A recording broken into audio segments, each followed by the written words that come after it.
Bienvenidos a TMT Conversaciones. Vamos a charlar ahora con Diego Mintz, que es periodista, está en Tel Aviv, trabaja en CAN, la Radio Nacional Israelí. Diego, ¿cómo va? Hola, José, bien. ¿Vos?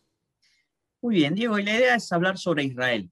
Israel Sí. es un estado muy joven, formado por mucha inmigración, más allá de la población que ya estaba asentada ahí en la Tierra Santa. ¿Cómo es esa sociedad israelí hoy? Bueno, ese es una respuesta difícil de encarar desde varios ámbitos, porque es una respuesta que se va dando con el tiempo, que todavía se está configurando. Porque de alguna manera yo lo que más fácil me sale es compararlo con la Argentina, ¿no? En la Argentina, digamos, la identidad argentina está más o menos ya asentada, a pesar de que todo el tiempo en la Argentina nos lo cuestionamos, pero sabemos que somos esa mezcla de italianos y españoles y alguna que otra cosa más, judíos, entre muchas otras cosas, y más o menos ahí quedó. Israel de alguna manera está todavía en un proceso en el que Argentina tal vez estaba hace 100 años, o por ahí un poco más o menos, ¿no? Pero que está en una mezcla de la inmigración, digamos, europea, incluyendo los sobrevivientes del Holocausto, pero también los que fundaron el país hace 73 años, así como al mismo tiempo la inmigración del resto de las comunidades judías del mundo que llegaron a Israel a partir de la fundación del Estado, del norte de África, de Irak, Siria, Yemen, Turquía, de otros lugares también, como Etiopía, por ejemplo, la India, donde también había comunidades, y esa identidad todavía no se terminó de formar. De alguna manera, Israel llega entonces a este año 2021 y a su aniversario 73, siendo una mezcla de los fundadores de la patria europeos y una identidad popular y una cultura popular que se parece más al Medio Oriente. Cuando uno está en Ujú. Israel se da cuenta enseguida que está en Medio Oriente con muchas cuestiones como por ejemplo eh, la, la, el regateo en el mercado, ¿no? No hay cola, no existe el concepto de hacer una cola o una fila. Ahora con la distancia social y eso por ahí nos lo incorporamos un poco más, pero antes de todo esto, antes de la pandemia, llegaba un colectivo a la parada y todos se abalanzaban, no existía la fila. Eso se parece más a Medio Oriente que a Europa, ¿no? Y de Ujú. alguna manera Israel todavía está en el medio de esas dos cosas y tal vez en 20 años lo podamos decir con más seguridad, pero todavía está en esa lucha en la que parece haber ganado más la identidad del Medio Oriente. Ujú. Y eso, que ya te lo he escuchado en otras entrevistas, y para mí es interesante, justamente porque Israel, de hecho, incluso en el deporte, más por el tema del conflicto y demás, participaba de la vida, si Sí. se quiere, más europea que del Medio Oriente, pero ahora, a partir de estas características que vos decís, uno también piensa, bueno, pero además está empezando a normalizar sus relaciones con muchos estados de la zona, digamos, lo cual probablemente lo lleve más hacia ese perfil de Medio Oriente y lo integre a esa región en la que definitivamente está el país, ¿no? ¿Lo ves por ese lado?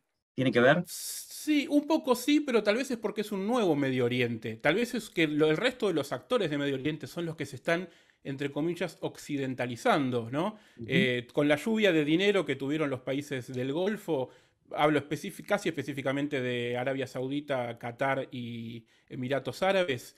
Eso también lo llevó hacia un tipo de vida mixta, ¿no? Siguen siendo reinos, siguen siendo regímenes casi teocráticos, pero donde los capitales hicieron que las industrias perduren y de alguna manera se desarrollen y también ellos mismos se den cuenta, bueno, ¿qué vamos a hacer cuando se termine el petróleo? O cuando el petróleo deje de ser el negocio que es, una de las Ujú. dos, lo que ocurra primero. Entonces vamos a tener que comerciar, vamos a tener que tener desarrollo de industrias científicas, vamos a tener que tener un buen clima de negocios de distintas índoles, que eso es lo que se ve en Dubái hoy, que es sin duda una de las capitales del mundo, porque Emiratos Árabes fue el que impulsó un poco ese, bueno, acerquémonos nosotros a Occidente, Occidente no va a venir solo para acá. Y de alguna manera ese acercamiento, ese cambio de mentalidad en estos países es el que lo acercó también a Israel, porque dijeron, bueno, ¿por qué no seguimos peleando por un conflicto que en realidad no nos termina de pertenecer? Porque no es un conflicto tan ideológico, no es un conflicto religioso definitivamente, sino es un conflicto específicamente territorial por un área que Emiratos Árabes no le compete demasiado. Ujú, Dicho esto, entonces dijeron, bueno, ¿por qué no empezamos a hablar con Israel tal vez? Porque antes de que se solucione ese conflicto, porque tal vez tenemos más puntos en común que diferencias y tal vez hay oportunidades de negocios y eso de alguna manera es lo que terminó llevando que durante varios años haya acuerdos y de la misma manera Israel también tiene relaciones ambivalentes con Turquía, que no es un país árabe y pasa por otro lado el problema tal vez. Pero ahora están, por ejemplo, pronto va a haber una conferencia, a mitad de año va a haber una conferencia de energía donde Turquía invitó al ministro de Energía israelí, que después de un par de años de casi sin relación entre los países, porque quieren ver, bueno, ¿cómo podemos hacerle para vender gas a Europa, por ejemplo? Vamos a tener que juntarnos todos en la región y sacar el gas del mar Mediterráneo. Los negocios, de alguna manera, el dinero es lo que terminó primando para que esta mentalidad de Medio Oriente también, que un poco Israel está en el medio de ambas mentalidades y para que desde Medio Oriente digan, bueno, acerquémonos con quien más tenemos que ver, tal vez es con Israel, empecemos por ahí. ujú. ¿Cómo juega el factor religioso en Israel? Bueno, es una pregunta interesante si lo pensamos en vista al conflicto con el resto de los países. No es tan relevante porque en realidad las religiones son bastante compatibles. De hecho, los judíos han tenido estatus de privilegio en cierto modo en muchos países de mayoría árabe durante muchos años y si tuvieron que ir fue por cuestiones políticas, no por cuestiones religiosas como religiones abrámicas y unitarias, digamos, donde no trinitarias. Digamos que, por ejemplo, para un judío está prohibido estar en una iglesia, pero no en una mezquita, y se puede rezar en una mezquita porque no hay figuras religiosas, porque, digamos, por ese lado. Después Israel tiene sus propios problemas por cuestiones religiosas, si se quiere, donde está esta lucha entre el Estado laico o pseudo laico y laico, no pseudo laico, el Estado en teoría laico y el Estado religioso o lo que se conoce como la autonomía, que es el poder que tienen los ultraortodoxos, y esto ya es un conflicto netamente interno de Israel, de judíos israelíes, que políticamente han tenido siempre mucho peso, tienen más del 10% de la población, pero te diría que el 20% del peso en el Parlamento, y eso lo han hecho, valga la redundancia pesar mucho, consiguiendo que no haya transporte en el día sábado, en Shabbat, que no haya matrimonio civil. Todos los matrimonios entre judíos tienen que ser religiosos, auspiciados por el rabinato superior. El tema de la certificación de la comida kasher, que lo maneja el rabinato, la educación, que por ejemplo las escuelas religiosas tienen su propio programa y a veces el problema que tienen es que no tienen matemática. O tienen una educación muy enfocada solamente en la religión. Eso, por ejemplo, hace unos días realmente llegó a un problema feo que fue la tragedia del Monte Merón, que vimos todos con 45 muertos, cientos de heridos, justamente por esta autonomía, este estado de privilegio que tienen los partidos ultraortodoxos y los miembros de las comunidades ultraortodoxas que a veces ni siquiera son sionistas, ellos mismos son antisionistas, porque creen que el Estado de Israel como tal, al ser un ente civil, laico, no debería existir, sino que tendría que venir con el Mesías. Eh, entonces, a pesar de recibir algunos beneficios, algunos sí, otros no, pero bueno, terminaron sucediendo esta tragedia donde no había un control general sobre el predio donde sucedía esto y bueno, así derivó. Se vio también con el coronavirus, ¿no? Donde no había muchos controles en eventos de las comunidades religiosas, funerales de 10.000 personas cuando estábamos en el peor pico de contagios, etcétera, etcétera. Diego, ¿en qué ves cotidianamente o qué se observa? Desde el exterior ya se ven, ya hay señales muy claras, pero ahí, estando en Israel, esta idea del Startup Nation, que un Sí. poco se ha ido instalando con este libro, además, con la juventud que tiene el propio Estado de Israel y su grado de desarrollo. ¿En qué lo ves en la cotidianidad? Bueno, es extraño porque en muchos puntos el israelí se queja mucho de la burocracia. Hay mucha burocracia para muchas cosas en Israel. Y te diría que más que en la Argentina incluso, donde uno a veces se queja de la burocracia, pero no en las cuestiones de negocios, en abrir un negocio, en traer inversiones desde afuera, en conseguir permisos para empezar los negocios de distintos tipos.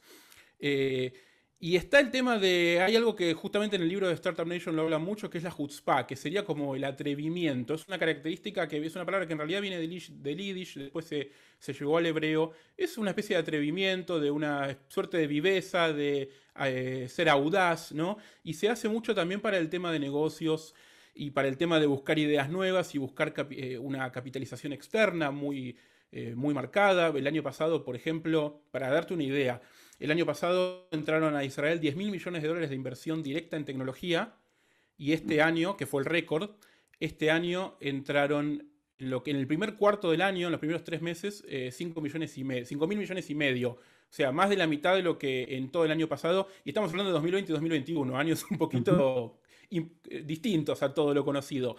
Esto lo está viendo el mundo y las empresas grandes están viendo acá hay clima de negocios, hay muy buen capital humano. Todavía no se termina de saber por qué, porque al mismo tiempo es curioso, porque el joven israelí termina el secundario, va al ejército durante casi 3 años y después recién a los 22 años empieza a estudiar. Las carreras son bastante cortas y dinámicas y terminan ingresando al campo laboral bastante grandes para lo que es el resto del mundo, pero bastante preparados al mismo tiempo.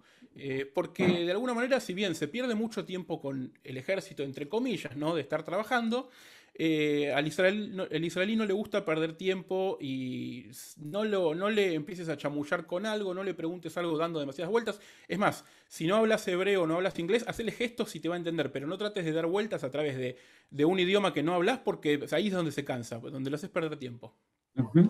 Stichel, Fauda, El Espía y un montón de otras producciones que son ya éxitos globales, incluido Argentina. ¿Cuál es el secreto del audiovisual israelí o de temática israelí? Bueno, ahí es las dos cosas. La temática israelí aparentemente está gustando porque se ve que todo este cóctel extraño, ¿no? Fauda un conflicto muy puntual y es una división de soldados israelíes que todos hablan árabe, entonces ahí tenés una mezcla extraordinaria. Shtisel es un mundo completamente distinto que sucede en el mismo lugar, a 10 cuadras una cosa de la otra, pero es un mundo completamente distinto. Se ve que ahí hay algo que genera intriga porque era algo que aparentemente Israel no supo contarlo durante mucho tiempo y vino una generación nueva que encontró una manera distinta de contar esas historias, de escribir guiones distintos, de filmar distinto, que aparentemente fue muy exitoso y muy bien pensado. Y además esa necesidad de exportarlo porque el mercado israelí de televisión es muy chico. Israel es un país de 9 millones de personas, de las cuales 2 millones hablan árabe y no consumen medios en hebreo casi nada o muy poco, y 1 millón y pico son ultraortodoxos que tampoco casi consumen medios de comunicación modernos, ni televisión para empezar, internet tampoco. Entonces te queda un mercado de que 6 y pico millones de personas o menos, y para un idioma que no habla nadie más. Entonces hay que encontrarle la vuelta, y bueno, le encontraron la vuelta. No sé bien cómo, porque si tuviera que pensarlo yo desde cero no lo podría hacer. Pero le encontraron la vuelta y ahora el mundo está esperando la nueva serie israelí. Ahora es así. Diego, muchas gracias. Fue un placer enorme, José. Hablábamos con Diego Mintz, que está en Tel Aviv, es periodista, trabaja en CAN, la radio nacional israelí.